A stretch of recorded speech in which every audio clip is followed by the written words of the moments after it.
the record button. And welcome everybody to the April T3. We are talking about artificial intelligence today and ChatGPT. So as always, whenever I do anything, I want to remind you that I don't care if you want to interrupt me and you have comments or questions, go right ahead. I think Nikita feels the same way. I've sat in on classes that she teaches. She's used to being interrupted. Her students are a very talkative group. So if you have input or questions, don't hesitate to unmute yourself and ask. We welcome that. And I think this might be a really interesting discussion. So ChatGPT, first of all, I kind of want to know who's heard of it, who knows what it is, all right, a few hands. Anybody have experience with it? Anybody played with it and tried it? Seeing some, I'm seeing some of these, some nods and some shaking of heads. All right, so we're going to talk about it today. And my first message to you is don't be afraid, right? I saw the Terminator movies. I know about Skynet. I don't think we're there yet. So I think we're okay. So what is ChatGPT? It stands for Chat Generative Pre-trained Transformer, which is a really fancy way to say it's a computer program that has been trained to understand and generate human-like responses. It uses a type of artificial intelligence called a language model. Don't ask me anything more about that. That's all I know about that. So, and what it does is it uses what it's been trained to do, right? It uses the inputs that it's been given, because this is still a machine. It's not sentient life form. It's still a machine. So it uses what it's been trained to do to understand what you want and to do its best to generate a response based on the patterns of human speech and thought and interaction that it has been shown. Okay, so Nikita and I actually, just kind of full disclosure, the reason we're doing this, the way we got started on this was I got an article from some source, and I still can't remember what initial email it came in, but it's one that, you know how you subscribe to all the things that they email you? And I have those, and I look at them and I read them, and if there's good ideas, I pass them on to our staff. I try and filter for them. So if there's months that they come and they're just kind of junky, I don't send them on. But this one had a blog article from an educator talking about ChatGPT.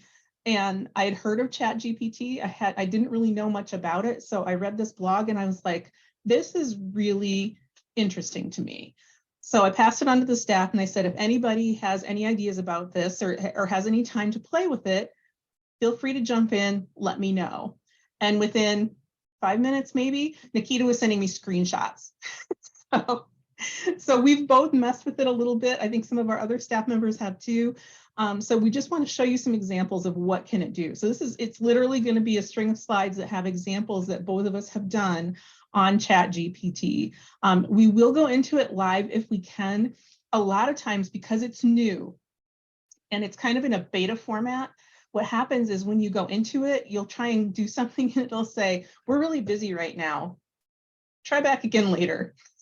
So we were really worried that that's what would happen if we tried to do this whole thing just live in ChatGPT. So we have some static examples for you. So what actually can it do? This is just a screenshot from the cover page, the landing page on the website, right? You can ask it things like, explain quantum computing in simple terms. Any creative ideas for a 10-year-old's birthday party? I would put gender in there too if it were me, because 10-year-old boys and 10-year-old girls want very different birthday parties. How do I make an HTTP request in JavaScript, right? It can only do what it can do, right?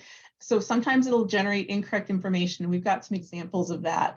It has a limited knowledge of the world and events after 2021, which is when the initial programming happened. But you can teach it more what you want. And Nikita has some really good examples of that too. So some of the things that we've used it to do: generating leveled material. Anybody who's in my STAR cohort or has been in the past knows that generating level material is something that is, necessary in the evidence-based reading world. So here's an example of something I asked it to do. Alphabetics patterns. We're always looking for these, right? So I asked it for words ending in TION. And then I found out, because it gave me the most ridiculous words the first time. I didn't put those in, but then I was like, oh, okay. So I asked for 2-syllable words.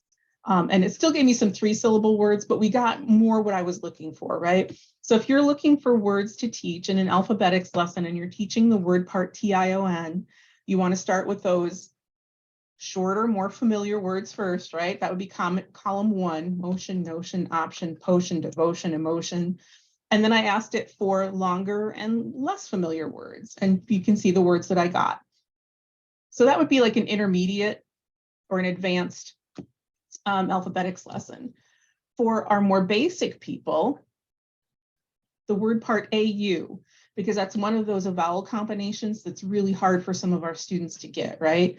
So I did the same thing, short familiar words, and then longer, more unfamiliar words. So that's a pretty simple one, right? Vocabulary activities. I was fresh off of STAR training when I was preparing for this session. So I asked it, write a 4th grade level paragraph that contains these words, right? Excuse, benefit, distressed, portion, and solution.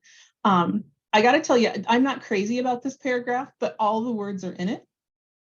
And what I can do then within like 2 minutes is block out those words, and I have a closed paragraph activity for the students in my vocabulary class. You don't even need to spend the 2 minutes blocking it out. If you tell it, use that paragraph and make it fill in the blank for those vocab words. Yeah. Yep. Not that that saves much time. It saves a little time. This is one that Nikita did. Yeah. So I teach math, and sometimes the explanations that we have for math topics have a lot of jargon in it. They're not meaningful definitions. So I typed in a couple things, and I wanted, my students aren't 1st grade level. They're way more advanced than that, but that gave me kind of the thing I was looking for. So I had it do absolute value at a really simple level, quadratic equations, same thing at a more simple level. You can see that it says your mom tells you to look at a map in the middle of the first example. So you'd want to adapt these things. This is, I think you can think of this like a template or a draft, or going to teachers pay teachers and finding a sample that another teacher did and then making your changes to it, just without all the searching, because the computer is generating it for you. But then you still need to go through and do the editing to make it, appropriate to the age group, or refine it. Yep. Yep. Here's another example that comes from my STAR realm, right? But I think it's also one that you can use in any class that's a multi-level instructional situation, which I think almost all of our classes are. I want to talk about separation of powers in the US government, but I have students who are at different grade levels. So give me a passage that explains separation of powers in the US government at 4th grade reading level, and at 6th grade reading level, and at 8th grade reading level. This is just the first paragraph of each of those things. I got like 4 paragraphs in each one of them that gave a really comprehensive explanation of the separation of powers. But you can see just from looking at each one of these how, and when you look at readability, right, how the vocabulary changes, how the sentence length changes, sentence formation changes, right? There's more clauses and compound sentences, longer sentences. So you can see how you could have people who are working at much different levels in the same class reading at their own grade level and being able to comprehend and understand, and then pulling them back together and having a whole class discussion on separation of powers in the US. I think this is a good example of how students could use this too. So we can do this ahead of time to prepare different level texts for our classes, but I could see it being useful to teach my students, here's this resource. If you're studying something and you don't understand it, or you're reading, you're reading tax information and you don't understand it. Maybe tax example is a bad example because you I don't don't want any understand tax error. information. Well, because there can be some errors with this, but taking something and saying it in a simpler way. So, yeah. ESL classes too, and I think this is one that maybe a lot of you might use. I know, Debbie, you did some work with this too, but ESL conversations, and Nikita played around with NRS levels, and it seems to kind of understand NRS levels. So yeah, a practice conversation at NRS 2 about a trip to the doctor, and then a practice conversation at NRS 5 about a trip to the doctor. And you can see those same kinds of differences. The length, the vocabulary, the sentence structure, all changes to reflect the level that your students are working at.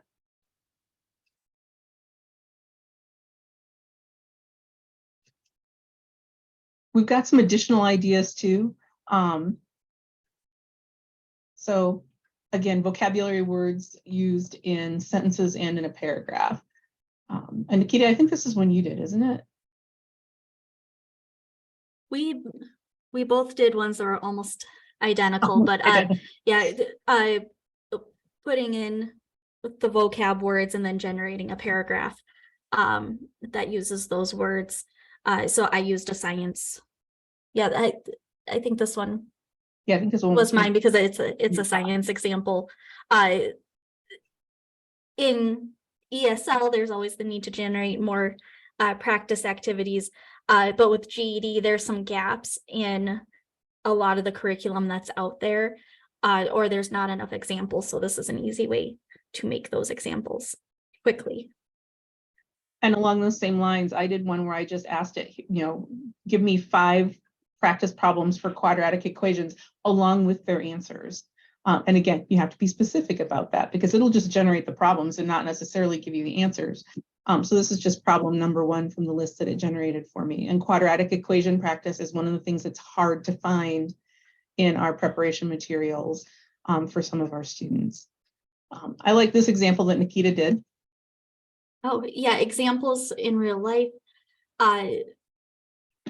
That's another thing that, like in math, the story problems aren't things that people actually do. So this is a real life example of when you would divide fractions. So you can explain it to students in a visual way. And then some games. Yeah, Debbie has a bunch of the I Have Who Has games. I don't know if anybody else uses them in ESL, but it's where you have one person, everybody has a card and they say, I have apple, who has banana? And then the person who has the card that says banana says, I have banana, who has chicken? And you either need to create those or find another teacher who created them, but this will generate the same kind of activity for you. So it takes a lot of the kind of busy work out, or some of the things that you have an idea of what you want for your students, but to go out and find it or to go out and create it is really time consuming. And this can give you, I mean, you could do one of these for each one of your units fairly quickly, and then you would just need to copy and paste it onto like a Word document and change the font and spacing so you could print it out. And it doesn't take all that long. Is there a way to do this like with pictures? So like I have Who Has a lot in my oral one, but I use a picture thing. So a picture of a banana, I have a banana, picture of a chicken, who's got a chicken? Is there any way to do picture stuff, or is it all text-based? But this one is just text-based. There was something, I think that there are versions that will generate images, but I don't know what they're like and if they would generate the same kind of thing. This one just does words. Kate, I hadn't tried it, so I just went in and typed it in, and it said, I'm sorry, as an AI language model, I don't have the capability to provide images. However, you can easily find a picture of a chicken by doing a quick internet search using any search engine, which I don't think is necessarily true, but it's nice that it thinks so. It's true, but it does take a hot minute to find all your Yeah. pictures and copy and Yeah, paste them and put takes them in the time. right order and then print them and then cut them. Yeah, a lot of these creating activities, a lot of the activities that we create can be really time consuming. And when you have groups that are changing, or when you're changing, you know, the classes that you're teaching, it can eat up a lot of time. So yeah, that's another one. Oh, sorry. Did you want to talk about that one? Oh, Kind of blew over it. this is something for the GED people. I have a hard time finding glossaries or word lists that don't have way more than what I'm looking for. So this is just the beginning of the list, but it kind of took out all those words that we don't use that are in most math dictionaries.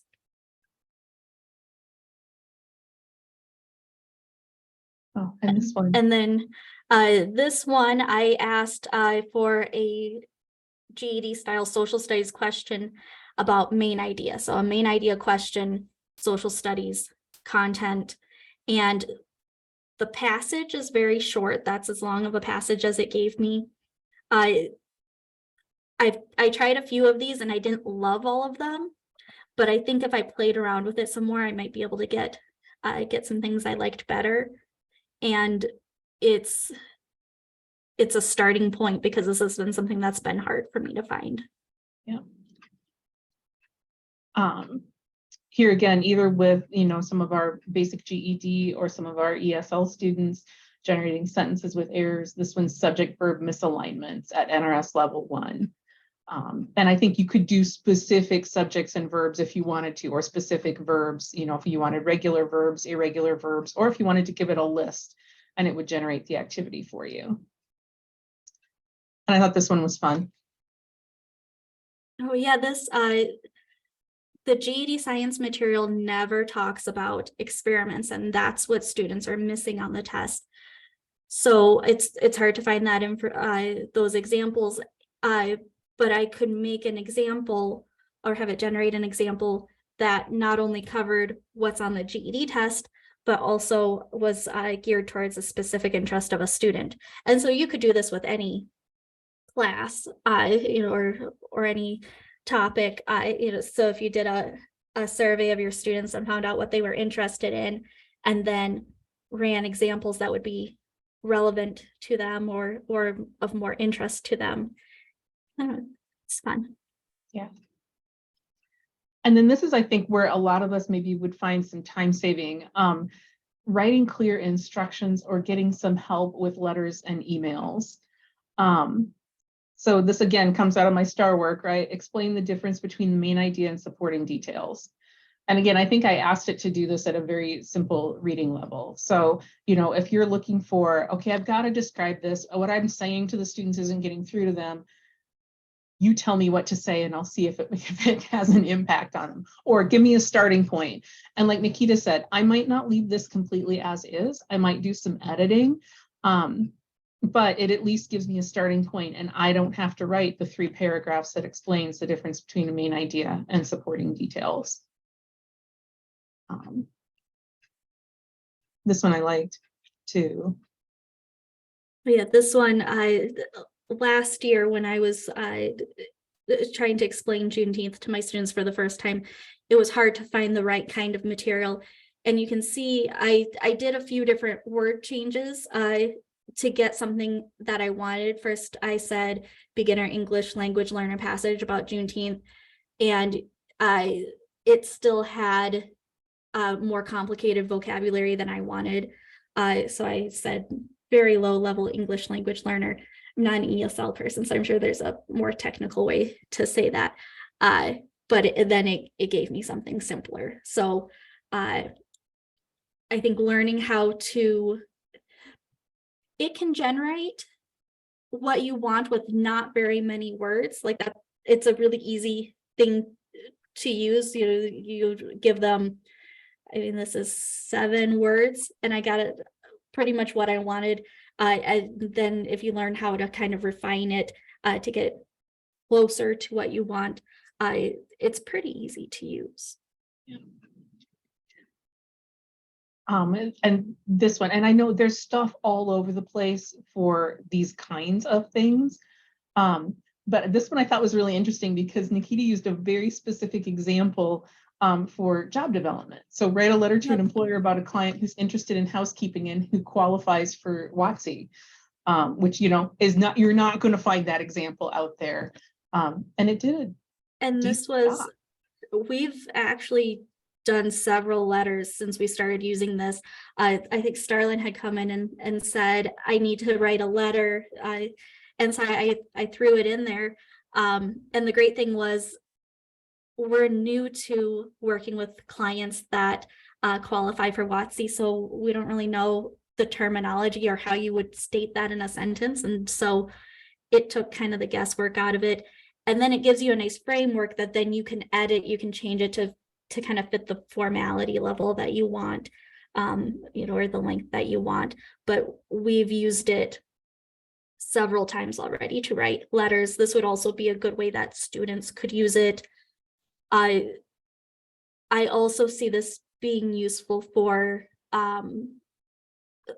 students with disabilities who have maybe have a harder time typing, where they could say, this is the thing I want to say. It generates the text, and then they can go through and edit, you know, if typing's difficult, or if some of those skills are more difficult for them. And this is similar. This is one that I did. I said, just, you know, I want to write a letter of recommendation for a student in a GED class. And again, it's very generic, but it gives me a start, and I can go through then and just, you know, eliminate things that maybe don't apply, maybe change some wording, add some specific examples. And I've got the framework for a good letter of recommendation for a student. And, you know, every once in a while, our students will ask us for a letter of recommendation for something, employment, you know, something else.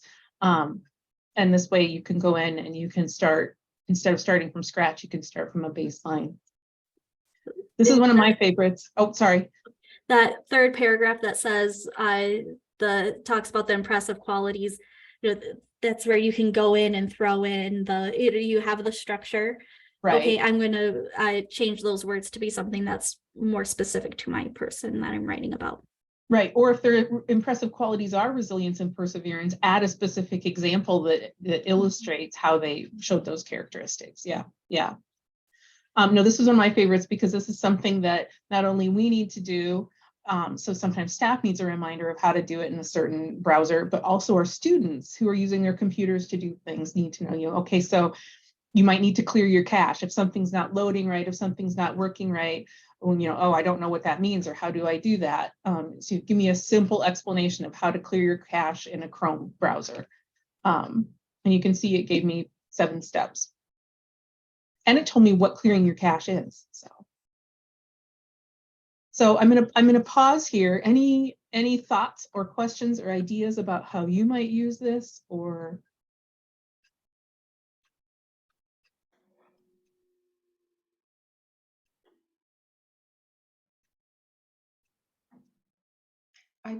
I just thought of sometimes I write emails telling teachers how to do certain things on their computers, like,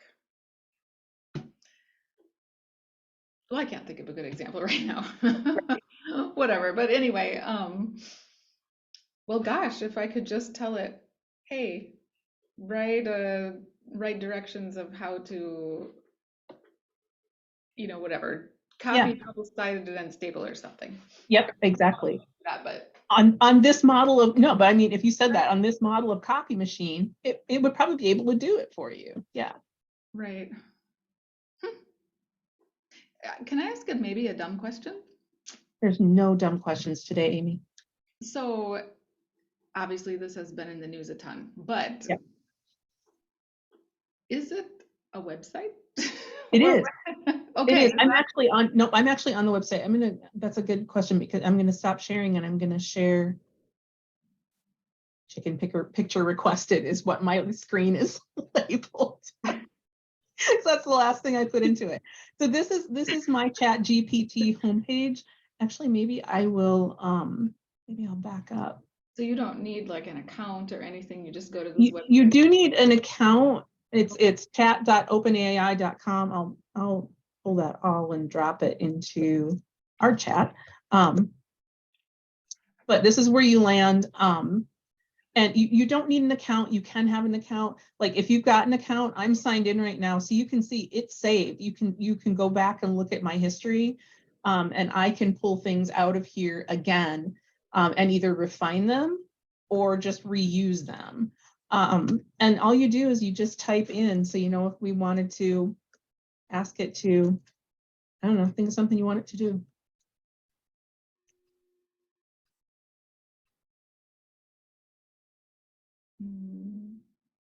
I'm drawing a blank. Could you do how to print two-sided copies on? Oh, that's better.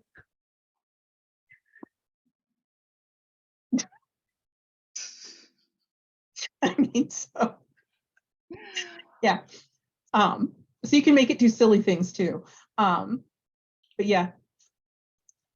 How do I print? Like how to insert a table in Microsoft Word 2010 or something like that. I suppose it can.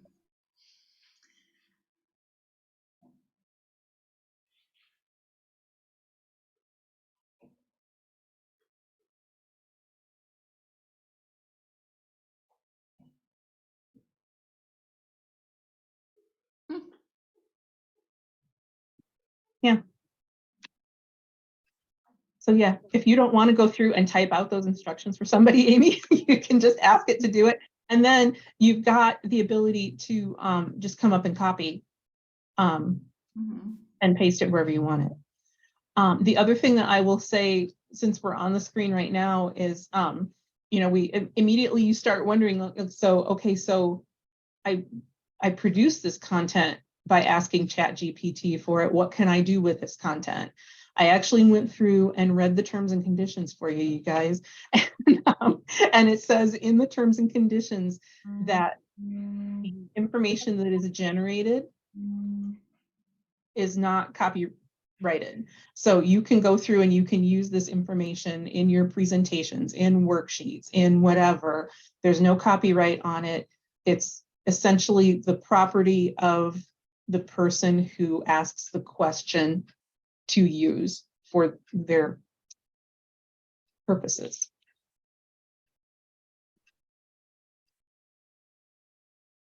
Because yeah, when Nikita and I started working on this presentation, all of a sudden she's like, so who owns this stuff that we do? And I was like, that is an excellent question. So yeah, I actually went through and read the terms and conditions on the website, and yeah, you can use it. It's out in domain.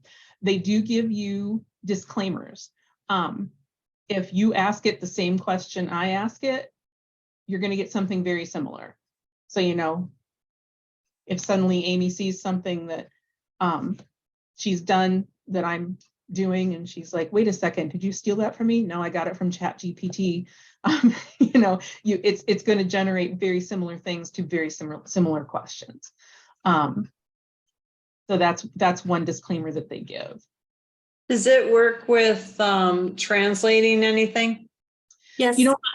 I don't know how well. I was gonna say, I haven't tried that just because I use Google Translate for most of those things when I have to, if I'm on the fly, because I've got the app on my phone. So like if somebody comes in and they need to tell me something, I'm just holding my phone out to them. But yeah, it does generate, I generated conversations. I teach Spanish also, and I generated some basic level Spanish conversations. I hate making up conversations for students to practice with. So I told it to do it and it did. And was the Spanish accurate?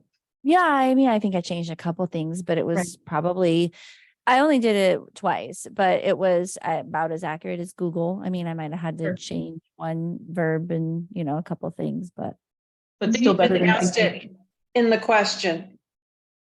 Part of the question, like what Becky typed in.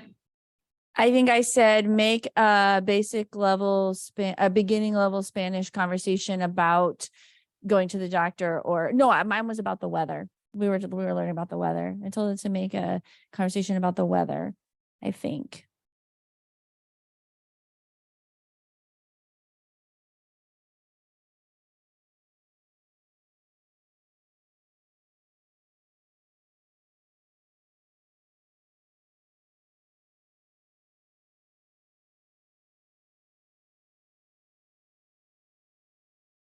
this is not basic. I would probably, right, you'd probably need to edit it or try again to get it to go a little more simple. Right. I think I had to tell it twice. I can't remember how I got it to be more basic than basic. It doesn't think, maybe I said level 1. I don't know what I said. Right. But you play with it. I can play with it and make it easier. But, this conversation would be fine for, like intermediate class or, Sure. whatever. So. Yeah. One thing I will also mention is like here, I started out with tell me a knock knock joke, and then I didn't do a new chat in between. So now all of these things are under the header knock knock joke in my history. So if you want to separate them out to be able to search a little easier and to find them again, you want to start a new chat with every new kind of stream of consciousness thing that you're doing. So.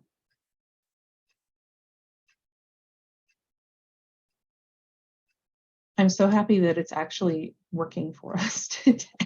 But you said if you ask for a picture of something, it won't give you a picture. No, if it tells you to go out to the internet and find your own picture. Okay. I mean, in nicer terms than that, but find your own picture. So those are some of the things it can do, but there's also things that it can't really do well, right? So we wanted to talk about those too. Anytime you're looking for really accurate, specific information about a specific thing, you have to be very careful. So I like this one. Nikita asked it for true false statements about Cornerstone's Career Learning Center. Yeah, and I even gave it our website. It wouldn't do it at first until I gave it our website, but we are not in New York or Nor are we in Stanford. Sorry, we're not in Connecticut. Yeah. I asked it to do this, explain Cornerstone's Career Learning Center's policy for serving students under age 18. And it actually just told me that it couldn't, right? I don't have access to information on specific organizations or their policies. I can't provide you with this policy. So that's nice that when it really literally doesn't know, it will tell you. But like in Nikita's example, it thought it knew for some reason and gave us wrong information. And not all the material that it generates is really useful for what you're trying to do with it. So there's this one. Yeah, this is another example of a social studies document using a primary source document. The primary source document is one sentence. Asking you to find the main idea of one sentence isn't really useful. So yeah, I need to play around with this more because it'd be great if I can figure it out. And then there's some where I kind of questioned their answers. In the social studies ones I was doing, where you're looking at some of those more difficult questions that you see on the GED test that students get tripped up by because you don't want to give them an example that's not like what the test is asking. This is one of my favorites. So I have had a lot of students struggle with requesting their GED diploma. So the first try that I did, I had a really general request. The information was really vague. So it was so vague that it wasn't really useful. So then the next slide has try 2, where I made it more specific. I said in South Dakota, and it's more specific information, but it's information that doesn't actually exist, or it's not.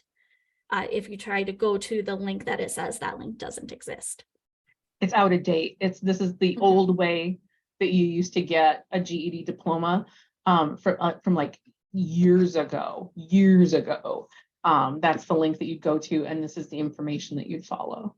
Yeah. So then I think I have the third try on here where I changed it to say, how do you get it from Parchment, which is the company that I request it from. And then this information does look correct. So yeah, don't just take it as it's going to be correct. Read through it, try it, make sure before you send it out. And then I liked this one too, long, unhelpful instructions. Yeah, so this one is talking to a student about applying for accommodations, and my description or my request was very vague, but it gives this really long letter, and I actually shortened the letter. To request accommodations, you must submit a request form along with documentation of your disability or special need. That doesn't tell students anything useful. They don't know what kind of documentation, they don't know where to submit it. So it looks nice, it sounds nice, it doesn't give any information. And then here's something similar where I did, when Kim asked it if I would do this presentation, I told it to write an email agreeing to share information, and it gave the first response is this really long email that essentially says nothing. And the part that I have in bold, I didn't love, because like that part that says, please let me know if you have any specific requirements or suggestions. If somebody sent that to me, I would say, now I need to send them another email back, giving them more explanation. So you're kind of creating more work or asking questions that don't really, that you don't really care the answer to, or don't really need to ask. My favorite part of it was the next sentence. I want to make sure that the information is presented in a clear and concise manner that will be easily understood by everyone attending the meeting. Yeah. It's not how anybody would write an email. I think that some of the things, if I would send an email like that, I think it would be probably read as like passive aggressive or you know, so you got to make sure it matches your tone, or so there are ways to make it better. So I included short and casual, which still was probably more formal than what I would do, but it was better. Yeah. And then I just have one more slide, and it's got some resources, and this is just like a sampling of the articles that we've both kind of looked at in terms of, you know, how do you use ChatGPT or other AI in the classroom? What are some of the concerns about using any of these kinds of materials, search engines, AI engines with your students or in the classroom? I really liked the Ditch That Textbook article. I mean, it's not just an article, it's huge. It's like this whole thing off their webpage. If you've ever used Ditch That Textbook, they've got a lot of resources for lots of different things. But it really, I think, talked about lots of ways to use it, not just as a teacher to prepare for your class, but as a teacher talking to students about what it can do, things it can do for them, things they shouldn't try and do with it, ethical considerations of using it. I know colleges are going nuts because, and some high schools too, but you know, high schools are able to lock down their browsers a lot better than universities and colleges are. But they're sure that nobody's ever going to do any of their own work anymore ever, and that everything that they turn in is going to be generated by an AI bot. And to some extent, I understand that. But I also think, and there's one of these articles, and I can't remember which one it is, but it actually has like a little meme in the middle of it that's like calculators, videos, the internet, right? All of these things, we're going to destroy the quality of education for our society. And what we've done is we've learned to adapt our teaching style to incorporate the tools that are available to the students who live in the world that we all live in now. You know, we talk about this all the time. Like, you know, it used to be when I started working at Cornerstones, the ratio of calculator to non-calculator problems on the GED math test was totally flipped, right? Like you did the majority of the GED math test without a calculator, and then you got a calculator for a very small percentage of problems. And now you don't get a calculator for, I think, like maybe 5 questions on the whole GED math test. And people are saying, well, why is that? Well, because I got a computer right here that'll do anything I ask it to do. And do I need to understand the basics of math? Absolutely, I do. But do I also need to understand how to use the tools that I have at my disposal? Certainly. I want to say the horse is not out of the barn yet on this, right? But the door is open. There's a lot of people who are, like the big tech gurus who are kind of pumping the brakes on AI development now because they're starting to scare themselves a little with how exponentially quickly it has gone. But I do think that things like this resource, like ChatGPT, are probably here to stay. And because of that, we have a responsibility to figure out how to use them in our classrooms to our advantage, and more importantly, to our students' advantage too. That's my soapbox. Nikita, do you have a soapbox? I suppose from the month or so that I've been using it, it's made a lot of things easier. It's still me coming up with the ideas, but it takes the work time out of it. It's letting me get back to students faster. It's letting us generate more material for students that normally we wouldn't be able to generate. It's giving us drafts so we can come up with an end product that's better without taking as much time to do it. So I think it's accessing information that's already out there, but it's taking kind of the busy work out of it. Like I could go through and search for words ending in TION, or I could have this do it for me. I could go do research on what should be in a cover letter, or read a bunch of samples of cover letters and pick out the things that I want. This is kind of doing that. It's kind of like having like an assistant. And so I think it's great. Any I other don't watch sci-fi movies, so maybe that's why I think it's so great.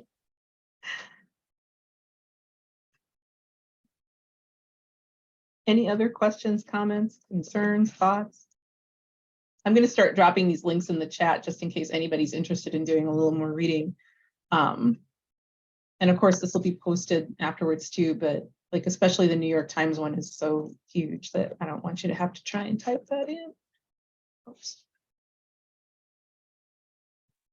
One thing from a different, I don't know if it was Grammarly or what, a lot of these companies have their own AI things, and it showed taking an email that somebody got and saying, this person is asking you this, their tone is friendly. And I thought that's great for people who would struggle to understand what the tone was, or who might get a really long email or letter and say, I'm not sure what I'm supposed to do with this. It kind of gave a little summary.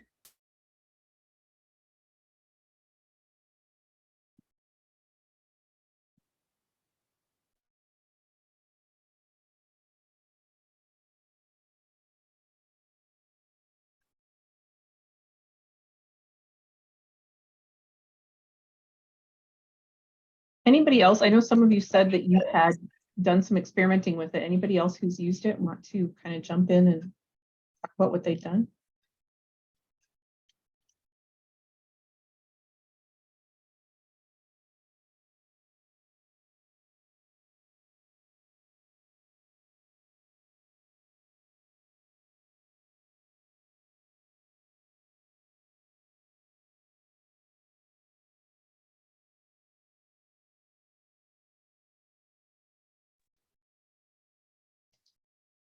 No?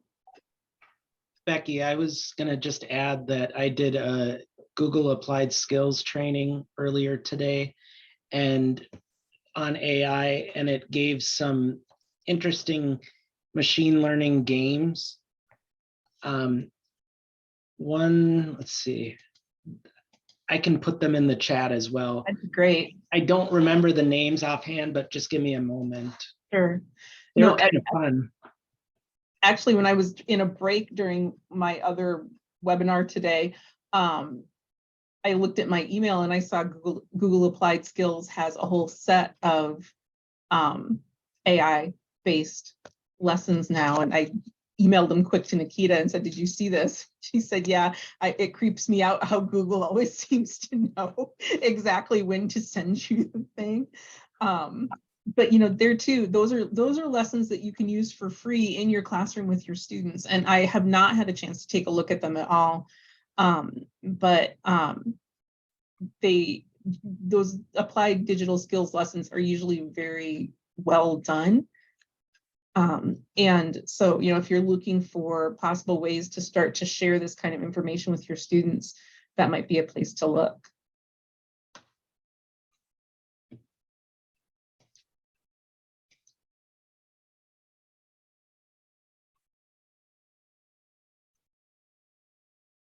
Awesome. Thanks, Andrew.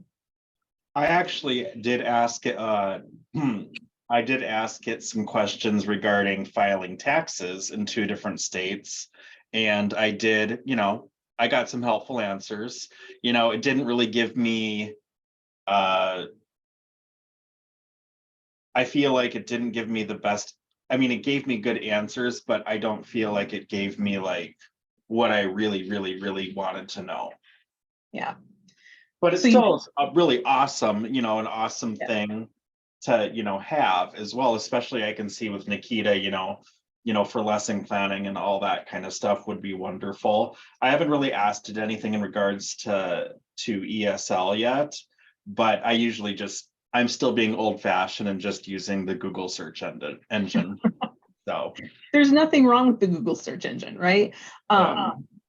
But you know, I think that this just can take it one step further for those things that you want to do. You know, if you ask Google to find you a worksheet, it's going to go out and find you a worksheet on something like Teachers Pay Teachers, or you know, something else that somebody did that won't necessarily exactly meet your needs. But if you tell it, I want a worksheet that has these things, it can generate you the worksheet that you want that specifically fits the content for your class. I also think that what Nikita and I have both found in playing around with it is you have to learn it as much as it has to learn you. And just like anytime you're trying to talk to anyone, you know, Andrew came in at the end of the day yesterday and asked me a question, and I sat for a second and thought, and then I looked at him and said, I don't know what we're talking about because I needed some more context, right? So it's that same kind of thing. You have to learn how to best ask for the things that you want and how much detail to give it and some of the keywords to use to get what you want it to give you. And even then, I think my last word on it is proceed with caution and fact check everything you get if it's something that's important to fact check, right? Don't just trust what it spits at you without really looking at what it says. for sure. And that too, I think, you know, just the critical thinking aspect of it would be a great thing to teach in class. And I think that that's one of the things that the Ditch That Textbook stuff really kind of underscores is you can use this to show your students what its limitations are. And that's, I like the speed of it, but if I would Google a tax question, I'm going to know, did this come from The IRS. yeah, did it come from a reputable company, or you know, did it come from some source that I can't check, where I haven't found a way to check how it's getting its information, because I assume because it's pulling from so many different places that you can't say this is from this. Yeah, I think it describes it in some of the stuff that talks about what it is in terms of like a data scrape. So, you know, it basically just casts a wide net out and pulls in what it can get, and then sort of does a quick filter on it and gives you what it has as a result. So. Oh, and another thing I did on it that was, I did it on the Bing AI. I asked, I typed in my name and locations of where I've lived, and it was interesting what it pulled up. It pulled up my LinkedIn profile, And then it pulled up 2 other Jonathan Harts that had absolutely like nothing to do with me. So it was really interesting. It is neat, but it is, I don't know. There's still some work to be done on it, but Yeah. it is. Oh, definitely. Yeah. Definitely. I have a question.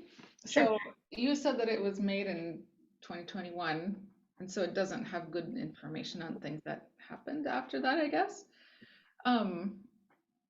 So when it learns about me, or you know, when it learns Yeah, about about something, anybody. like, what is it learning? I mean, is it just learning the kinds of questions I ask, for example, or? Yeah, basically kind of what the questions you're asking and what you want, I think.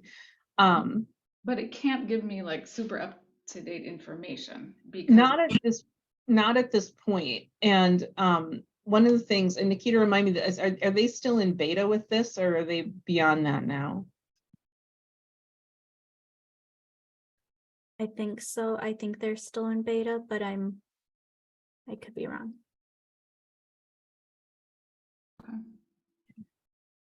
But yeah, so you need to make an account, like a username and a password.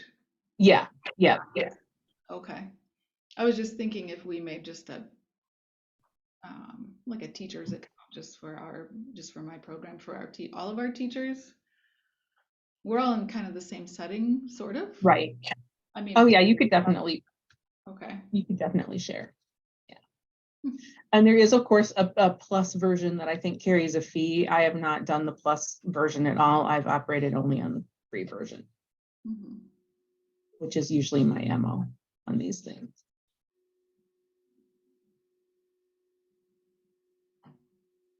Any other questions?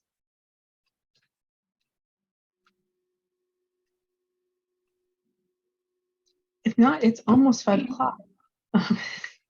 So I hope you've enjoyed this. I always enjoy talking with you guys and hearing your ideas as well. So yeah, I'll